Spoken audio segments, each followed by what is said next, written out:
Quels sont les bons outils à avoir dans une trousse de manicure pour une bonne manicure à la maison? Voilà, alors pour une bonne manucure, il vous faut un bâtonnet. Bon, ça c'est pour repousser les cuticules, avoir toujours le bord de l'ongle bien entretenu. Une lime, même dans le sac. On lime plutôt carré, plutôt rond? Quelle est la tendance à ce La niveau-là? tendance en ce moment, c'est plutôt le rond.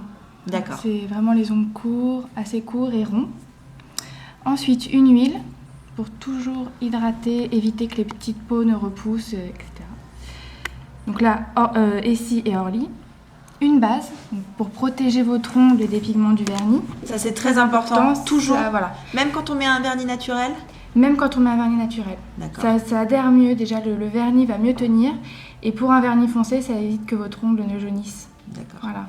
Donc c'est pour ça que c'est très important. Le vernis, le top coat, toujours après la pose et 3 jours après, pour entretenir la brillance et la tenue. D'accord, on remet du top coat 3 jours après. 3 jours après, c'est D'accord. toujours conseillé.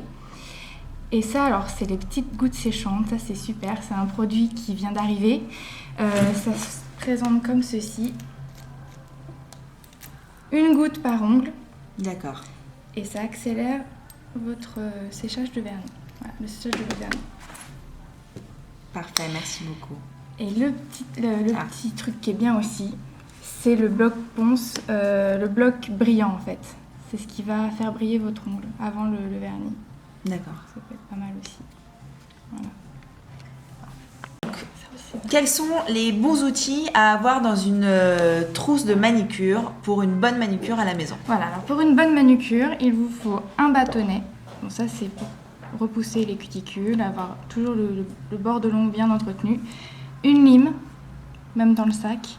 On lime plutôt carré, plutôt rond? Quelle est la tendance à ce niveau-là? La tendance en ce moment, c'est plutôt le rond. D'accord. C'est vraiment les ongles courts, assez courts et ronds.